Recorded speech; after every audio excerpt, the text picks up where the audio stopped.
My name is Irwin Luck, and I have had the good fortune to meet Meher Baba in the year of 1961. And I came to know Baba just a couple of years just prior to that through a book at that time in 1959, in a New York public library through the book Listen Humanity. And that's what started me as far as coming to know of Meher Baba and his purpose in life. And however, at that time, I did not know that I would be gaining a connection, a personal connection with Meher Baba himself, as I did not know anything about what is referred to as a master and an aspirant or disciple relationship, or what they call devotee relationship to the master.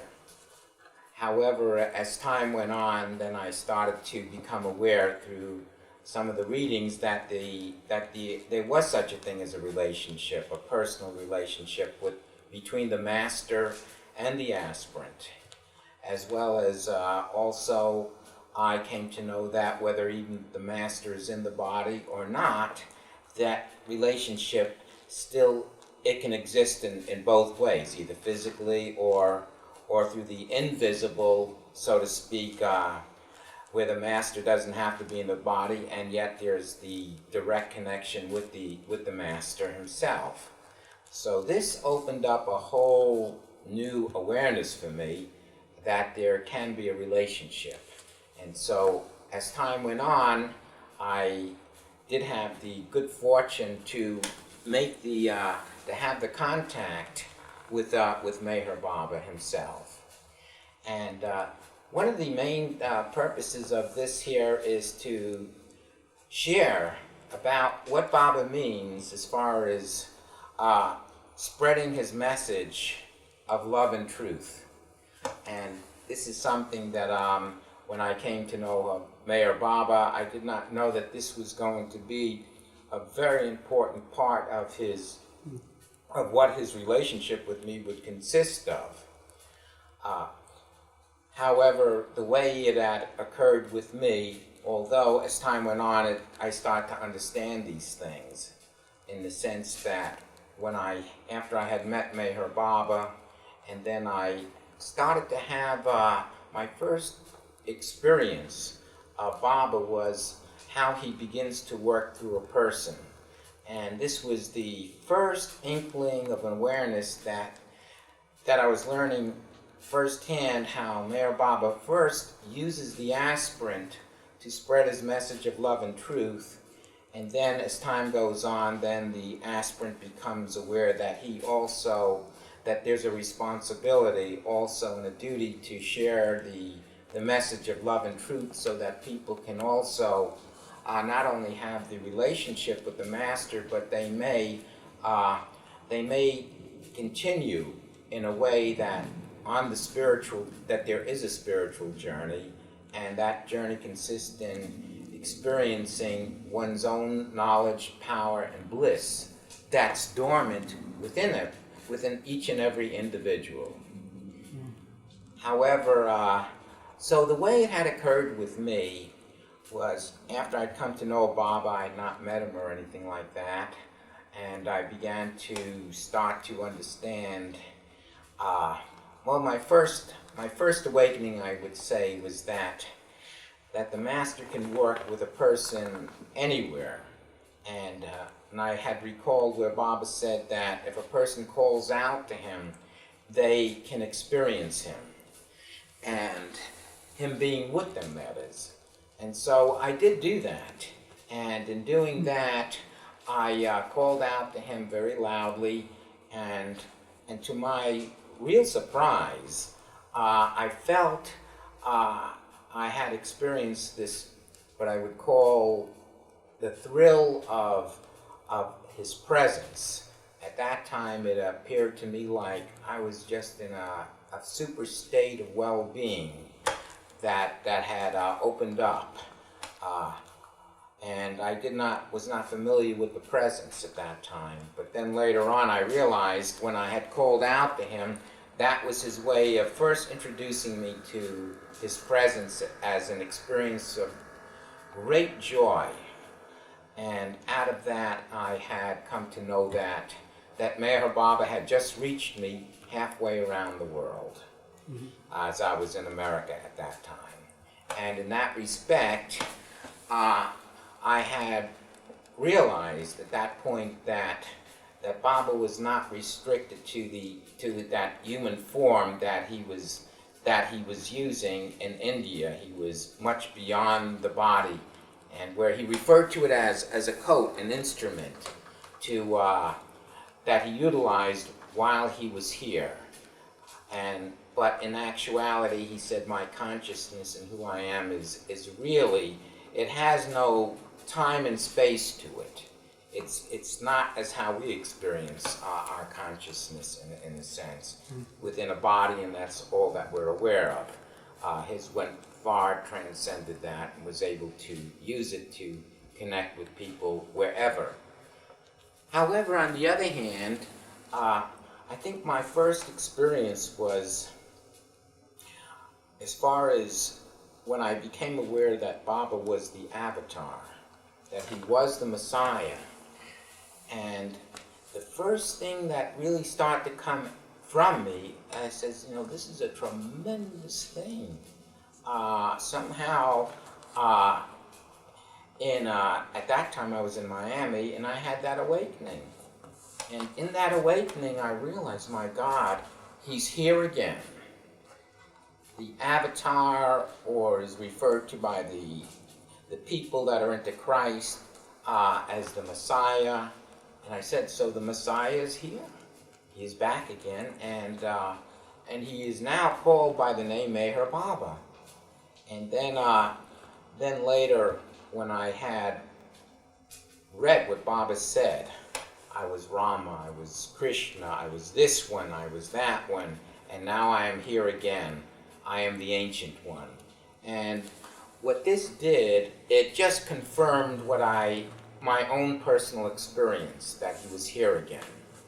And mind you, this was not communicated verbally to me. This was all in silence, as I had not met Baba, and there was no communication as far as between Baba and myself through the medium of a letter or anything like that. So this was totally an inner awakening. But anyhow, later, as time went on, as far as the becoming aware of Baba and how he uses a person, my first experience was when I was walking along the beach, and there was a couple, and at that time I was starting to feel that spiritual presence of God. At that time I didn't fully understand that the avatar can work through a person wherever he is, as he chooses, so that other people can be helped indirectly in a way where they're not even totally aware of it. However, as I was walking on the beach, this was my first introduction to how Baba uses people as mediums for his work and connections for their spiritual push, as well as what he was preparing me for at that time, which I was just starting to vaguely become aware of. And anyhow, as I passed this couple on the street in Miami Beach, they suddenly turned around, and both of them just turned all the way around and just looked at me. And when they looked at me, it was a steady gaze. It wasn't where they just turned around and then just for no reason at all, and then just turned back. But it was that gaze, and in that gaze, in that moment, I had the awareness hit me that Baba, as that consciousness that is not directly attached to the body, had just used me in a way where they were receiving something of his help. And in that gaze of just looking at me, and then they turned and resumed their walk. And that was my first awakening as far as how the Master works through people. Later on, what actually transpired was that after connecting, and so as my brother and I became aware of Baba, we started to tell people about Meher Baba. And I didn't know it at that time, but that was going to be a very important factor in having the connection with the avatar. That when people connect with him, part of the process as far as one's development goes is in spreading his message of love and truth. And I was like so new to this, I didn't even know it. With me, I think it just occurred naturally upon recognizing that this was the avatar, the Messiah, that he was here again. I started to let people know. And I said, you know what? I says, there's someone that's living, and you're not going to believe it, but he is the living Messiah. He is what I would refer to as God in human form. And, people at that, and they would listen. They definitely would listen and take this in. And there was, one person, as I was becoming more and more excited and aware of the value of the possibility of the tremendous benefit that's within the reach of people now, because he was actually in his body again, the same in a sense as when Christ was here. And if someone became aware, well, oh, this is the Messiah, that they actually made the connection. And in their enthusiasm and excitement in seeing him again and recognizing him, they start to let other people know. Well, this was the same thing, except it was happening in the year of 19, it was a little shortly right after 1959, that I was actually doing the very thing that others had done at the time of Christ, and obviously Buddha and Mohammed and Zoroaster, Rama, Krishna, and such others. Well, the same thing spontaneously was coming from myself to others, as well as my brother, who also now had I had told him about Meher Baba, and he became very, very interested when he started to recognize that Baba was on the level of what he referred to as the highest level of consciousness. And that meant something to him when he had read Baba's words, that he was on the highest level and could benefit people and even bring people to experience that same level in themselves.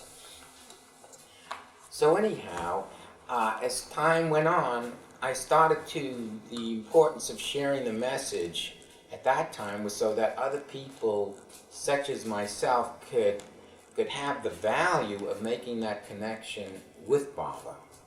I remember there was one person I started to share the message with, and he became very interested, and I showed him even the book of God Speaks, The Journey of the Soul, and he became very intrigued, and he said, why don't you come with me to my place, and I can hear more about this.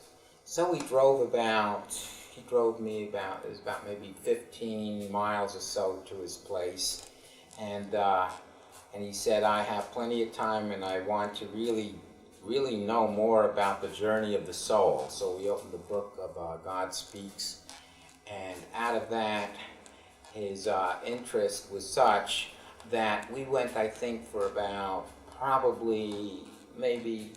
I think we went through the entire day, through the entire night, into the following day, and then the following evening, and going nonstop with discussing the things that Baba shared in the book of God Speaks.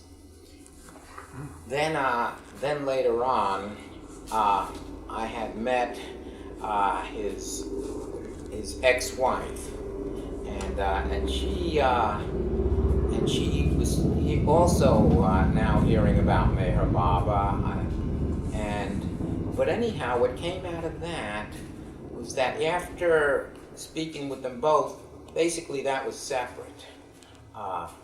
Then one day, I would say it must have been about maybe 3 weeks or so later,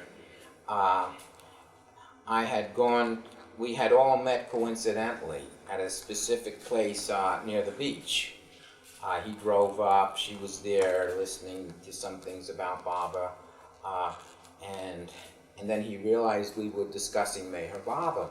So he asked her, he said to her, she first said to him, she says, "Do you believe Meher Baba is the avatar?"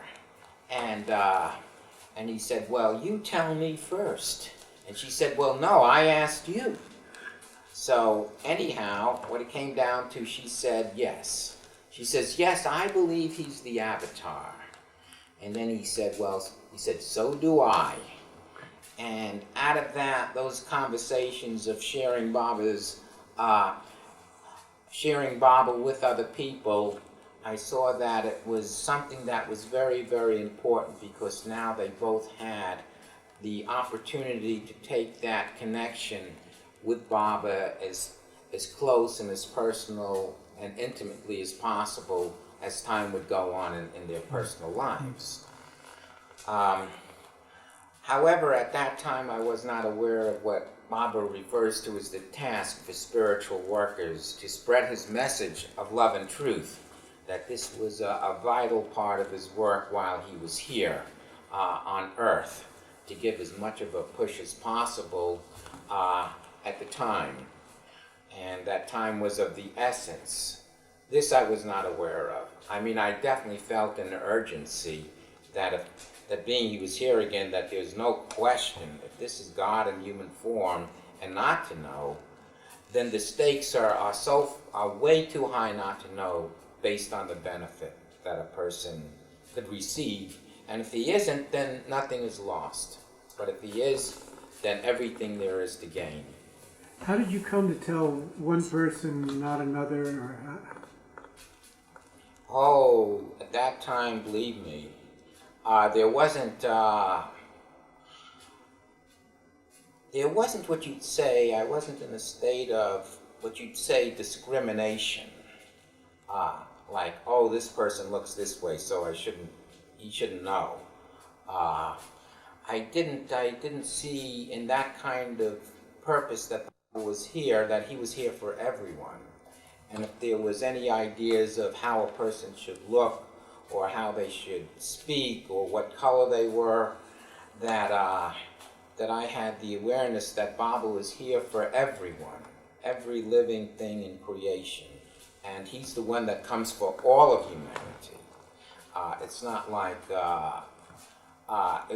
a saint or a yogi who is for a select few that he deals with. The avatar, I had the understanding that he definitely is here based on his compassion, to give to anybody, whoever is receptive to him.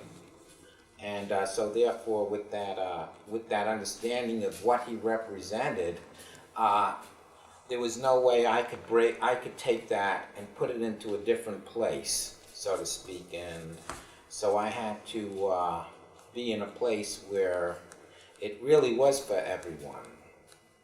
And that was his purpose, to give a push to everyone, spiritually. Especially the more direct the contact, as I came later to know, the more they could benefit consciously, that is. And so with that understanding, that it didn't matter what type of work they did, anyone that was within my reach, because we're really talking about God in human form.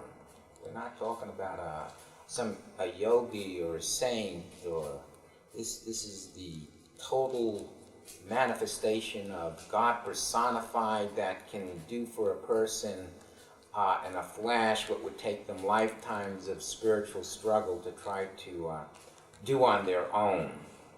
It's, well, you take a human being, it's like putting a human being in a dark room and then ask him to find the door. And how is he going to find the door if he's in a dark room and he has no idea where the door is? But with the avatar, he can be inside the room and lead the person directly to the door. And for him, and for that to occur for a person to have that type of guidance from the master who knows where the door is, it's otherwise a person could wander for ages in a dark room and never know where the door or the way out is. So this really speeds up the process to the point where a person then, they're very, very, the benefit's enormous. However, so in my understanding that that Baba was for everyone. So for me, it didn't matter, you know, their lifestyle, whether I spoke to people that were executives at that time. I spoke to people that, I mean, from executives to the homeless people. I spoke to people that were married, unmarried, single, homosexuals, anybody that whose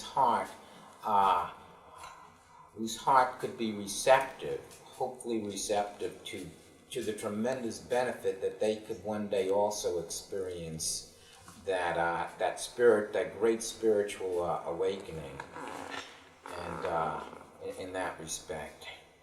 And but Baba made it very clear, you know, in the task for spiritual workers, that to look upon people as just as their bodies was to limit, but to rather to see that God is in that person, and by somehow trying to make that connection, being open to that God is within everything, to focus on that.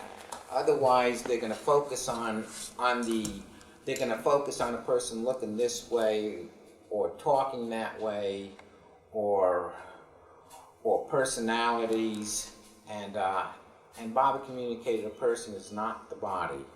Each one is God in essence, and to get past these ideas of separation, you have to go deeper when you are in the company of people. Otherwise, you'll get tangled up in a sense of where there could be prejudices based on color, skin, nationality, and things like that. So the whole point in connecting with the avatar and the task for spiritual workers is to communicate to people without these ideas of differences. And so for me, it just seemed to be natural, I believe, in connecting with people for the magnitude of who Baba really is. Anyhow, then as time went on, as far as the spreading of Baba's message of love and truth, when then I started to understand something too, that when people, usually when people saw Baba in India, immediately upon their leaving and going back to their respective homes, he would usually communicate to them to share, if there was a Baba group, to share with the people when they go back, Baba's, what they experienced and what they saw when they were with him. And even though the people, it was hard for them to understand, well, what is the point of, you know, talking about Baba to people in meetings when I get back, when they felt that the only purpose of being Baba was just to be with him. However, of course, as time goes on, they realize that people, that each soul in itself has that that longing, the desire to know itself, to experience itself fully in that respect. But when a person is newer to Baba, not everyone has that sense that everybody ultimately must. It's very important for them to realize that there's further to go spiritually.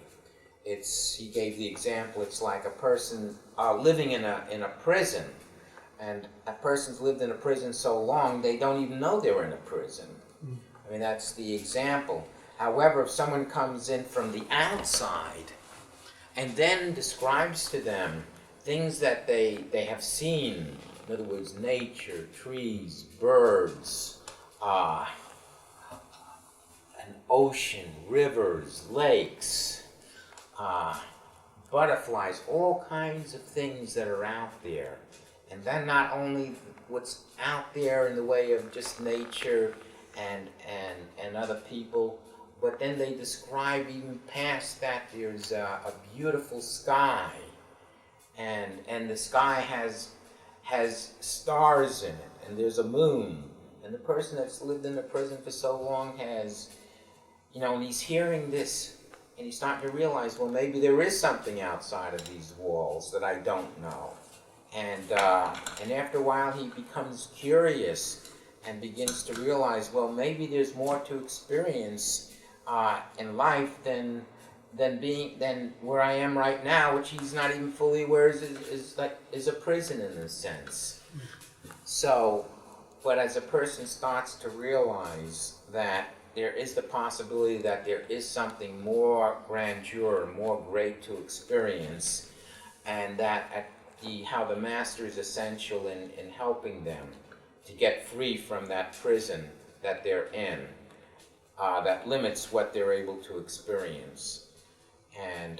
But anyhow, then as a person starts to become aware that they are in a prison, when they start to sense that by having an experience that's a little bit more or out of the scope or the area of what their normal range of experience is, then they begin to realize, there is something else, there is something more. Eddie, what happened when you met Baba? You said you had an indication you knew who he was before you met him. Then when you met him, how did that affect your spreading of his message of love and truth? Well, I would say, I don't think it affected it. The effect was not more, because I already had my awakening. What I mean by that is, when I had met Baba, for those people that there were many thousands that were there at that time of a darshan, and it didn't necessarily mean that they had the experience of Baba's divinity, but rather as perhaps someone that's advanced, or a yogi, or maybe a saint, or someone that can give them a wife, or they can give them maybe a better job, or things like that. And but yet amongst the crowd there were those that had the inner awakening as to who as far as his actual divinity.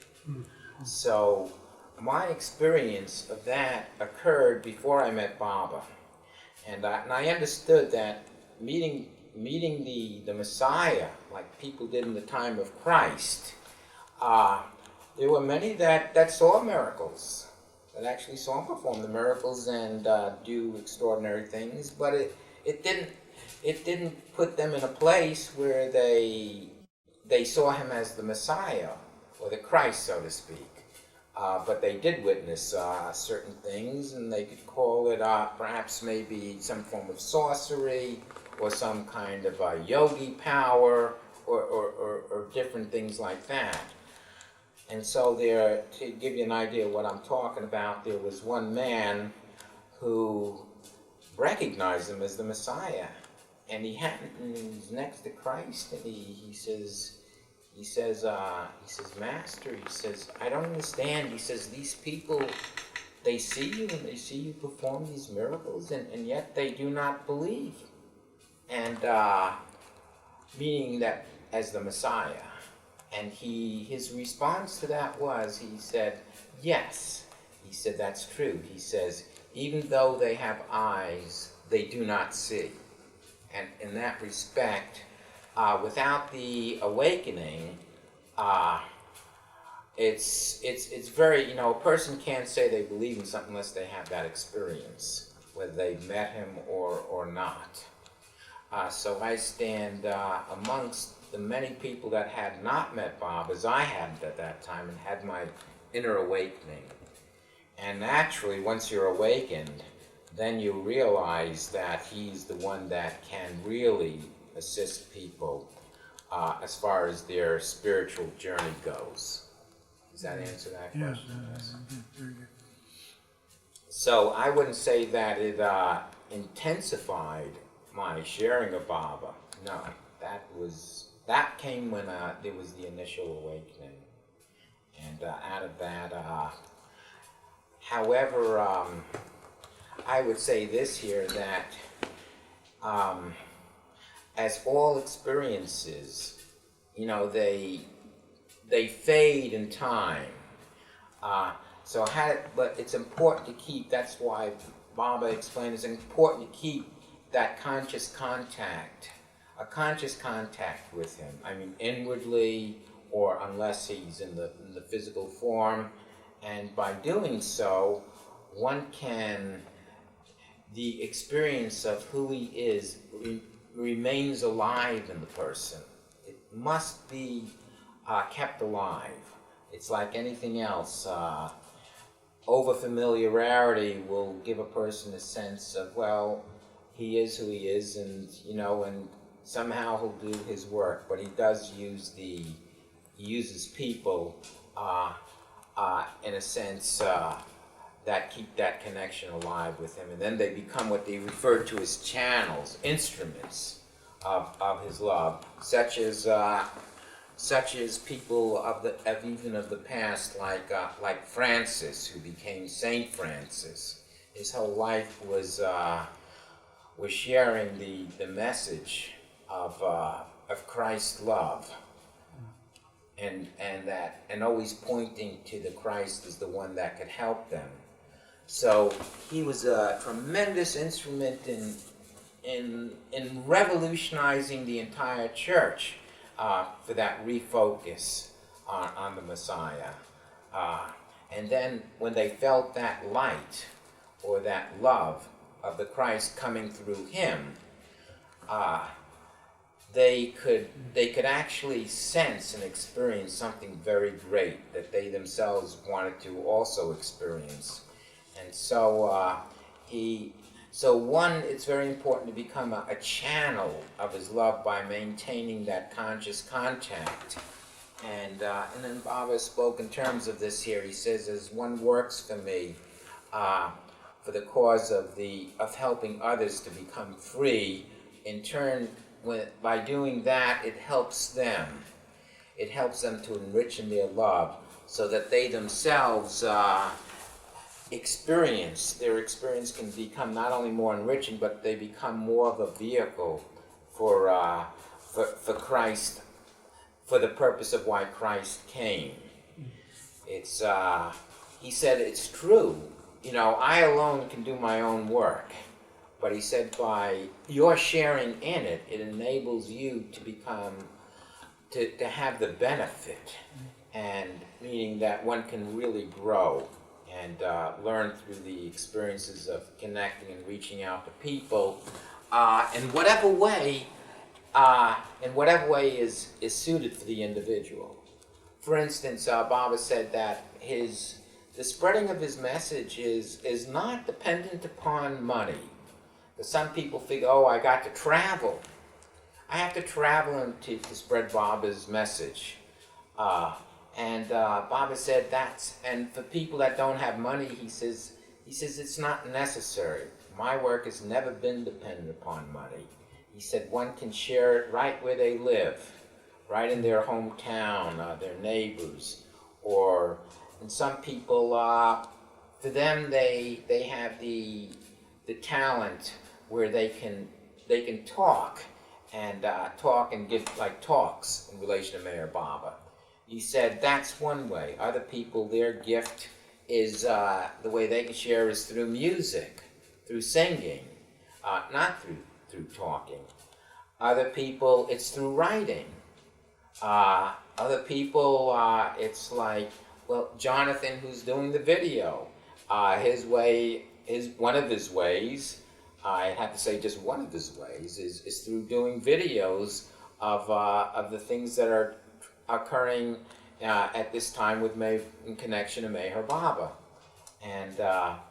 And through this process, it's his way of sharing Baba's message with many people that will see the videos that he does.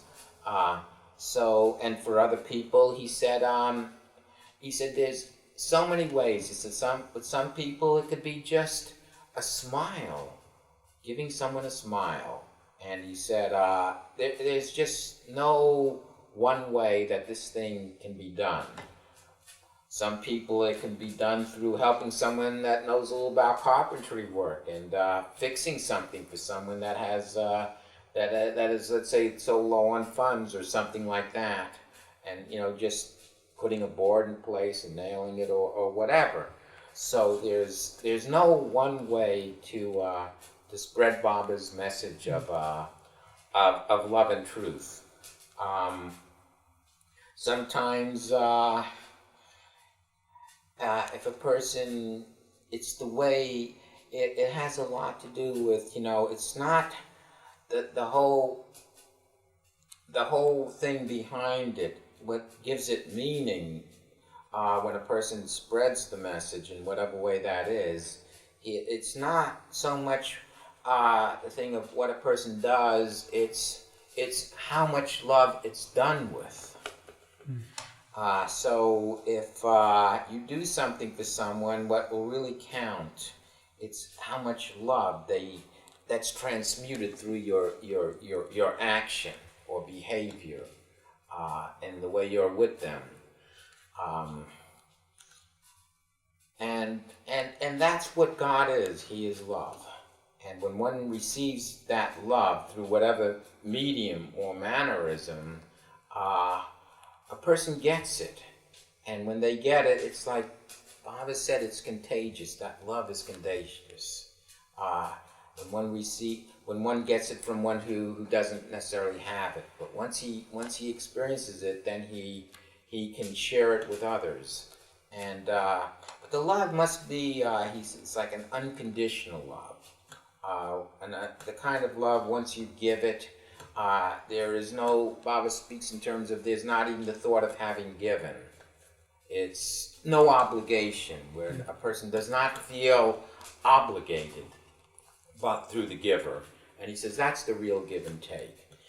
He says even further than that is where a person gives and then they never even have any thought of having given anything. And there is no thought of in that way of anything as far as return. It's freely given, and then it's freely given and freely received. And these are the mediums and ways that Baba spoke of as far as spreading his message of love and truth. And this is a person has to work on in this sense as they begin to want to develop and grow in God's love and service. Then they have to become purer and purer channels of his love.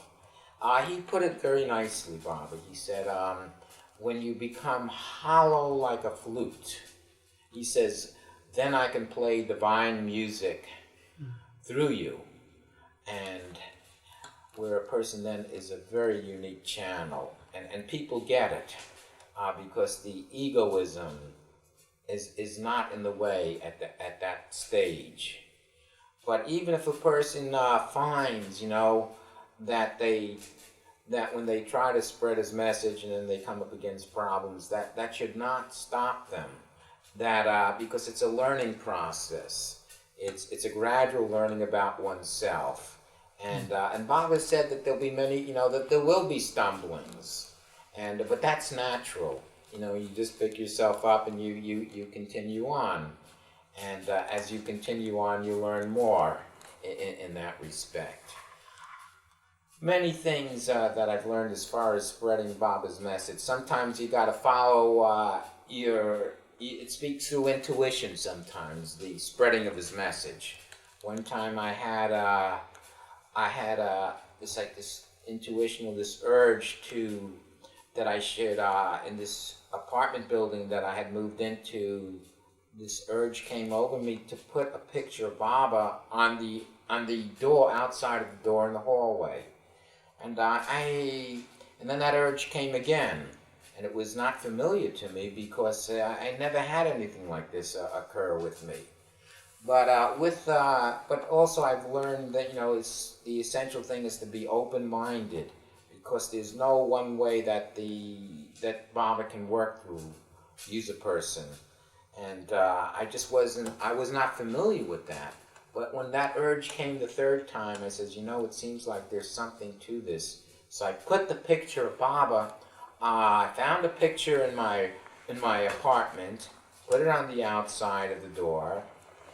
2 days later, I come back to the apartment, and I'm walking to my door at the end of the hallway, and I see a young man standing there in the hallway. And he was standing right outside a door of a man that never came out of his room. And I figured he's standing in front of that door. That's probably the man that never comes out of his room, but I could always hear some little music playing sometimes. And I said, oh, this must be the man that lives there. And he's just standing there, and he's looking at me. And then he points to my door, and he says, Meher Baba. And I was thinking to myself, gee whiz, this man that has never come out is now outside, and somehow he knows that's Meher Baba, and it didn't have Baba's name there, just a little picture. So, he said to me again, Meher Baba, and I said, yes, Meher Baba. And then he said to me, I want to know everything about Meher Baba. And I thought to myself, wow, this man, the way he's looking at me, he's very, very serious. And being that he says, he never comes out of his room, so and he said again to me, he says, tell me everything. So then I said, well, if I'm going to tell you everything, then we have to come inside my place, because this is going to take a while. And I said, are you willing to come into my place, being that he never left his place, much less to go into somebody else's place? And he looked at me and just said, yes. And then he followed me right in. And I said, well, have a seat. And he sat down, and he said again to me, I want to know everything. So I says, all right, I'll try to tell you whatever I can. And in that respect, and he came into an acceptance of Baba and wanted all of Baba's material, where he could get books and everything. And then at the end of the conversation, he says, you know what I want? And I says, no, what do you want? He says, I want a picture just like you have so I can put it up. And I said, well, I'll have to look, to see if I have that particular picture. He says, yes, I would like that same picture. And so there are so many means and ways that don't appear to be logical when you're connecting with intuition. It goes when the master works with you as a channel. It can happen through many, many ways. And this way was one of the ways of you call it intuition. And it turned out to be that I had followed that intuition and had been open, because I knew that there is innumerable ways Baba can connect with when he wants to connect with a person, it's not limited to what way he'll choose. One day, and the man became, as time went on, the man became totally devoted to Baba. That was the outcome of that particular way of Baba working through me as a medium. Although I would say, as it happens, you don't know, because I don't know. If the intuition is so, yes, it could be. I mean, I have no way of knowing unless you have some kind of higher consciousness. Then you can know more about how these things really come about. There was, let's see now, there's so many different things that had occurred. I'm just trying to think as to some of the people that I came across. But anyhow, the main thing is that one just really has to be as flexible as possible to, and people may not behave the way you think they should behave when you connect with them. One person there, so I could tell him a little bit about Baba, and there seemed to be an interest.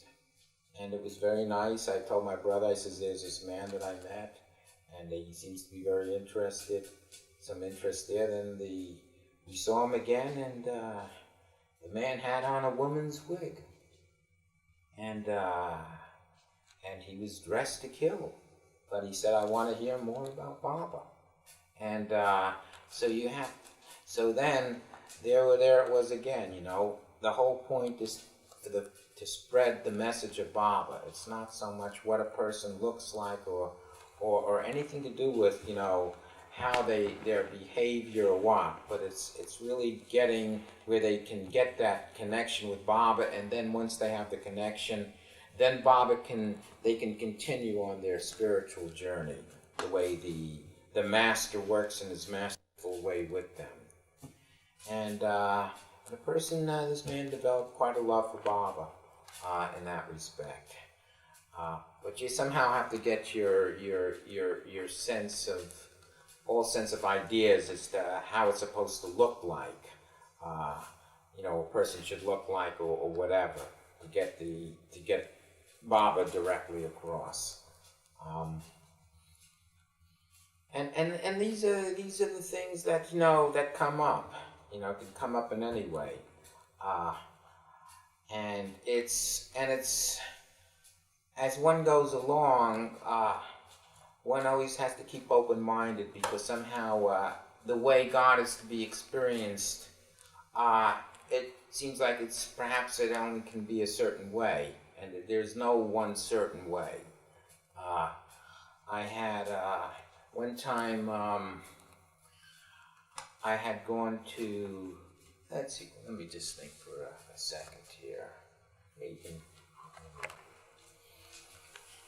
No, it was then somehow it got on the topic of spreading Baba's message of love and truth, and then someone said, well, the way I see it is, unless a person asks something, then they don't ask, then I wouldn't want to say anything, because I don't think that's what Baba, the way it should be.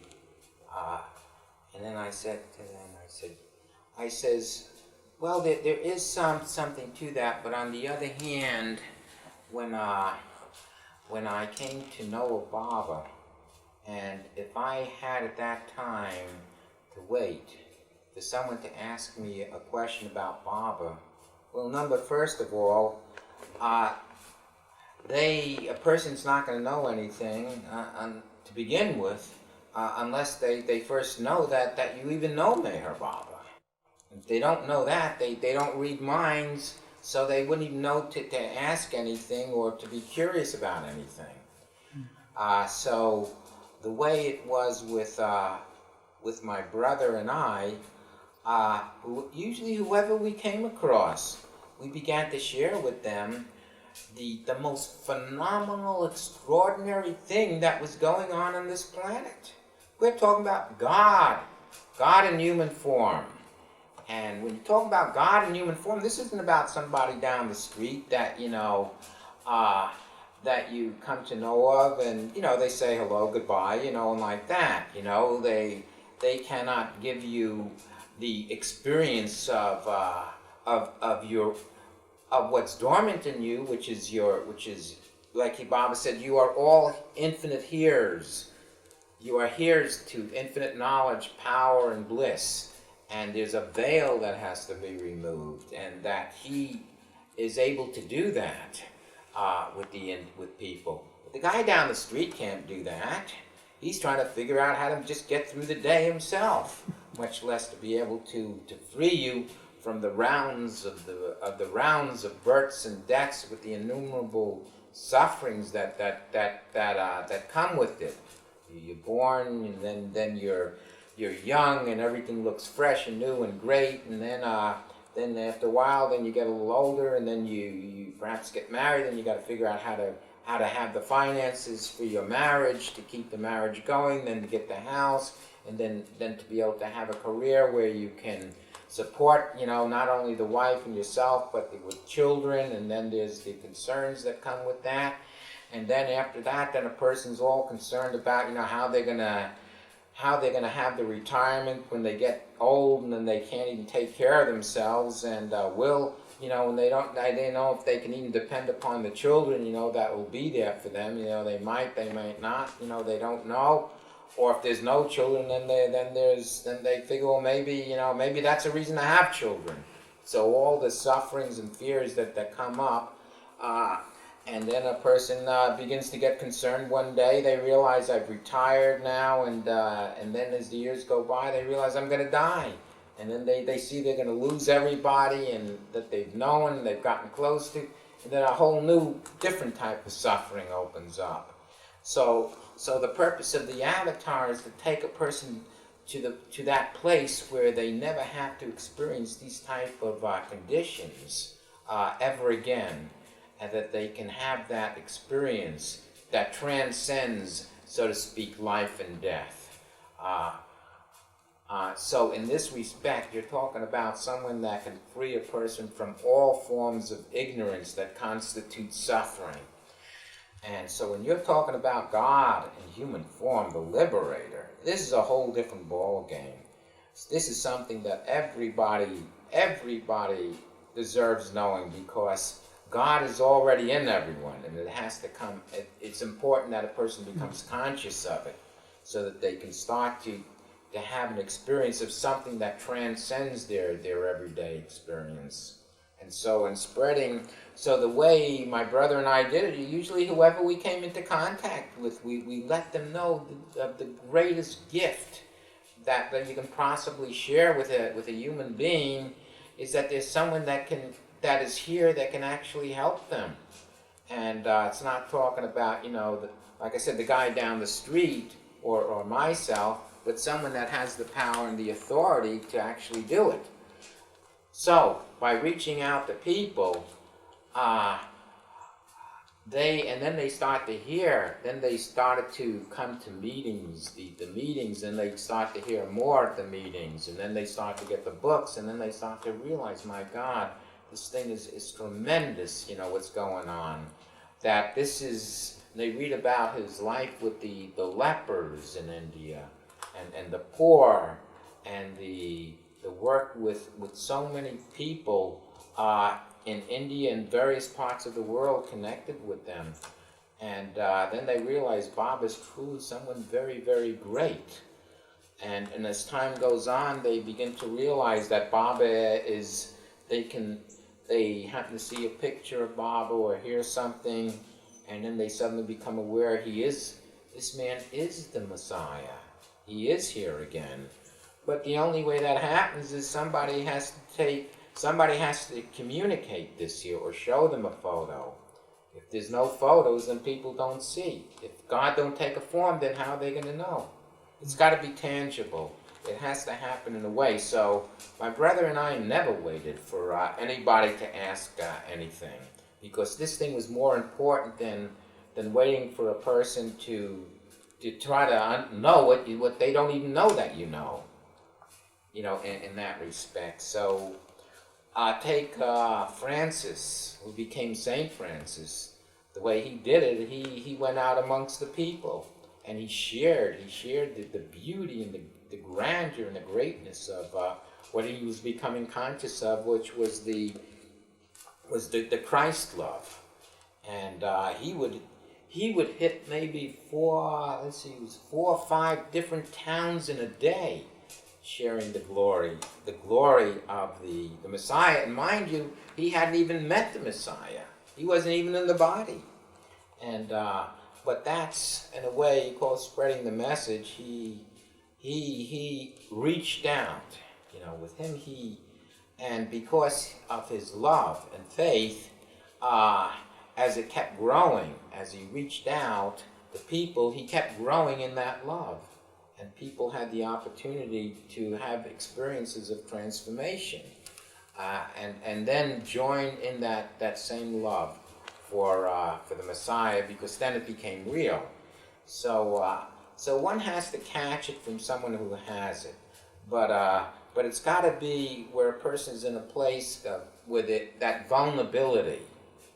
The same thing, even Christ, or he had to state things about himself, even though he himself could be scorned for it. He was not concerned whether a person scorned him or not, but the truth had to come out into the open, so that people, even if they didn't understand it at the time, later on they would start to realize who he really is. So in that respect, as far as spreading the message, you have to be in a place of risk, vulnerability, put yourself on the line, and knowing that the avatar somehow is helping and guiding the entire situation, so that people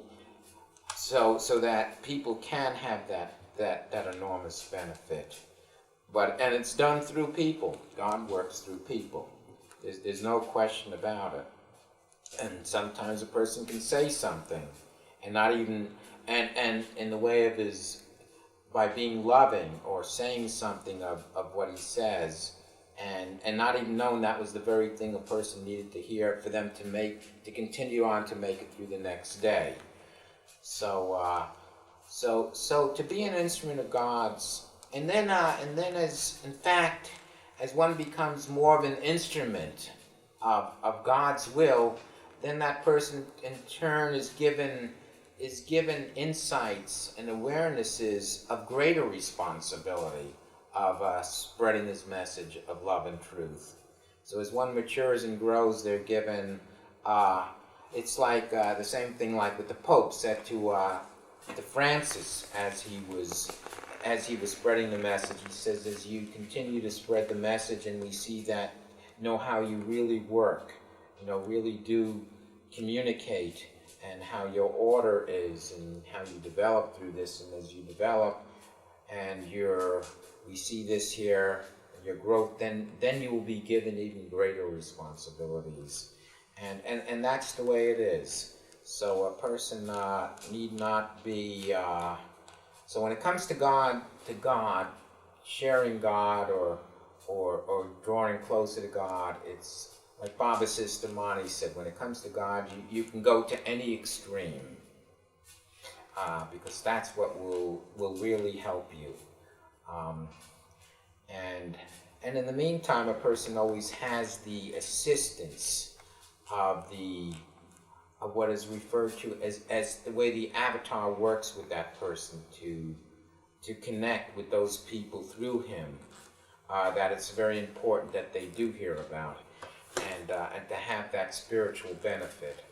But this here, so as far as the task for spiritual work is, yes, it's not dependent necessarily upon any money.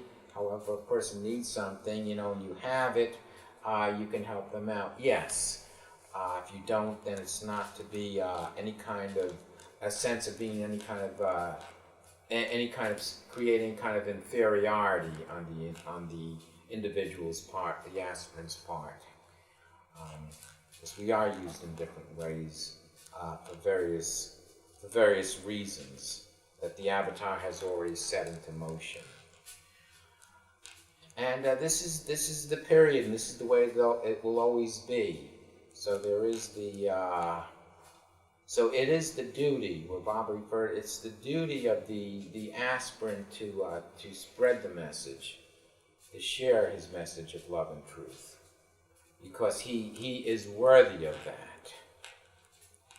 And if there's so many things that can be also said in relation to this here, as far as people's experiences in spreading his message, and the things that happened is just always wonderful and inspiring to hear about.